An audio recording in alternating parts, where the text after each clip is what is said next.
why is Bitcoin, why does it keep marching higher? And at any point in your time, have you ever said to yourself, BK, Bitcoin is overvalued right here? So to answer the second question first, yes.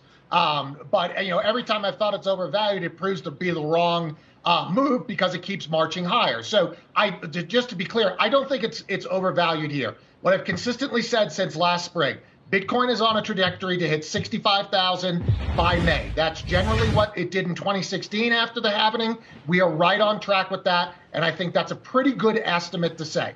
Once we get to 60,000, we'll have to see. The way I'm looking at it now, you might get an overshoot. It might go higher than that. Maybe at that point you say it's overvalued. But back to the first question in terms of what's driving it here, it's definitely this corporate balance sheet as well as institutions. And they generally are stronger hands than what we had in 2017, which was really hot retail money that as soon as it started to drop, just really dumped out of it. That doesn't mean that institutions are immune from fear and greed, but they generally have a longer time frame. And so that's just a stronger backing to this rally. In 1694, the Bank of England became the first public bank to regularly issue banknotes as an alternative to coins as a means of payment. 3 centuries later, it's primarily tasked with maintaining price stability, much like any other central bank across the world. But these cautious institutions are now buzzing with talk of a revolutionary concept, a form of money you cannot see: central bank digital currencies. When you ask central banks around the world whether they are exploring CBDC, 1 year ago the answer was 80% of them were exploring, and now it's nearly 90%. Last year, 40% were experimenting, and now it's 60%. The vast majority of central banks are exploring CBDC. The idea of digital money is not new. Many of us use debit and credit cards or payment apps for transactions. But what would make a central bank digital currency different?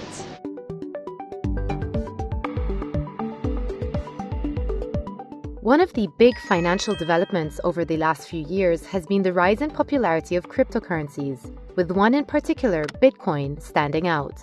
Following Tesla's announcement that it bought $1.5 billion worth of Bitcoin in February 2021, the volatile cryptocurrency's price surged to new highs, giving it a theoretical market capitalization that is even larger than the world's 2 largest payments processing companies, Visa and MasterCard. Unlike traditional money, cryptocurrencies are not issued by a central bank, but rather via a decentralized network of computers, typically using blockchain technology. Even Facebook is trying to get in on the act, with the 2019 announcement that it would develop its own digital currency, known at the time as Libra, and now rebadged as Diem. And so at that point, central bankers started to realize that they were really under some threat. And the question became, if we can't beat them, do we join them? Investors in Bitcoin believe that because there is a theoretical cap on the number of Bitcoins that can ever be mined, the cryptocurrency will become increasingly valuable at a time when central banks have been printing more money than ever before to arrest the economic fallout from the pandemic. That's why people sometimes call Bitcoin digital gold. Many central banks are worried that the widespread adoption of these independent cryptocurrencies could weaken their control over the financial system. This could cause financial instability, especially because cryptocurrencies do not have the legal or the regulatory safeguards that central bank money does.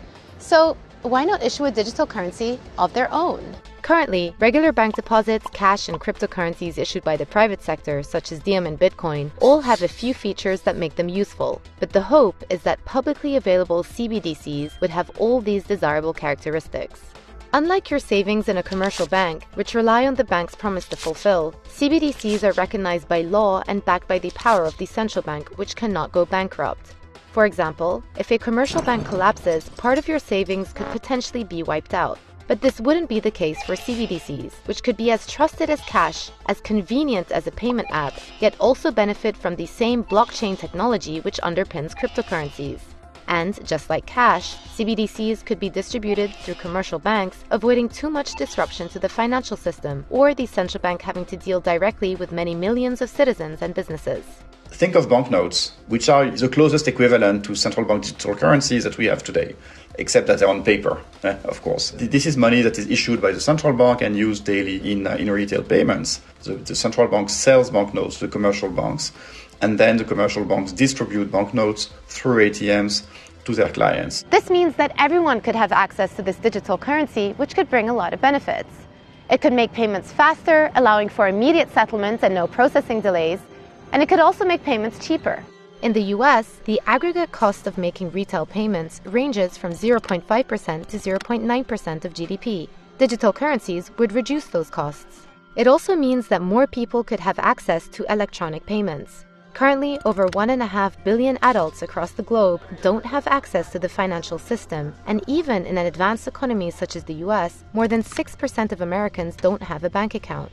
Issuing digital currencies could also make it easier for governments to deliver stimulus checks, or even go one step further and make targeted payments to those deemed most in need. So how soon could central bank digital currencies become a reality? China is the major economy which is most advanced in its CBDC development. The People's Bank of China has been running tests of its digital currencies since April 2020 with the help of 4 banks in the country.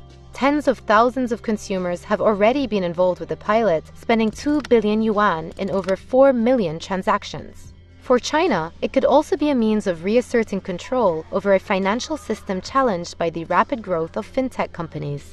Ant Pay and WeChat, I mean, these are the dominant payment technologies in China, and they are in the hands of Alibaba and Tencent.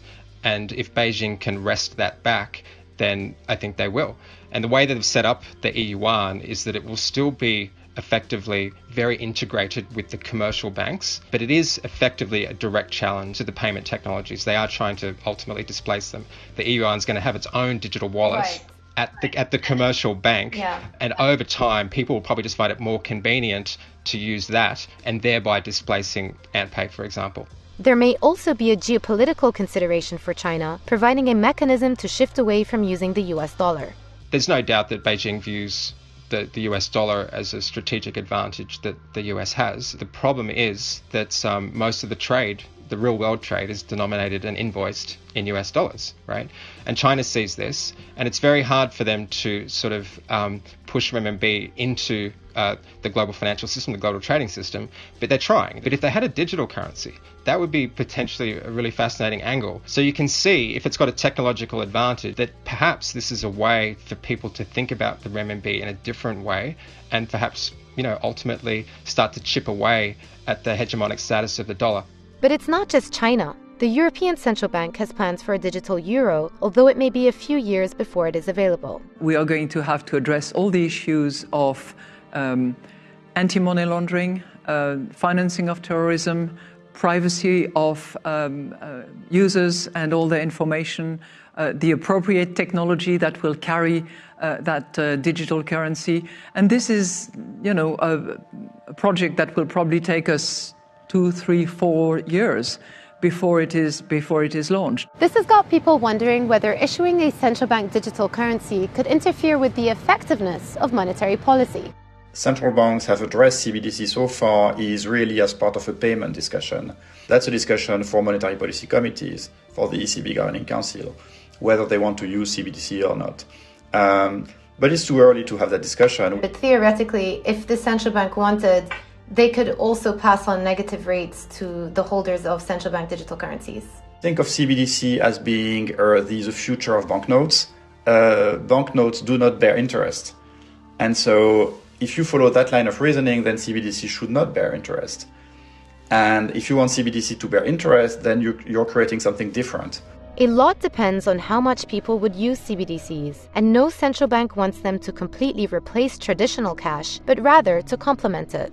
One risk associated with CBDCs is that in an extreme situation, such as after a financial crash, you could see people withdrawing their deposits from commercial banks and opting to store their money in digital currencies backed by the central bank. Trouble would be if CBDC would replace bank deposits in a large amount, because then what happens is that savers could shift their saving from bank account to CBDC. Then banks could have a problem for funding. This might have an effect on the financing of the whole economy. People can shift their saving from bank account to CBDC just with a click. And this would be very dangerous, obviously. As we move towards a more cashless society, will central bank digital currencies ever become as trusted and as convenient as banknotes?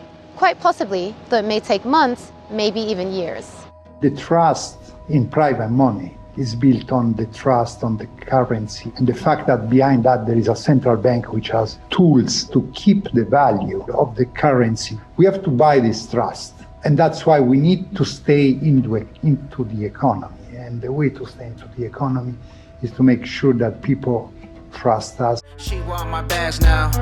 Hey, she want my bags now. Hey, we about to blast now. Hey, you had a chance now.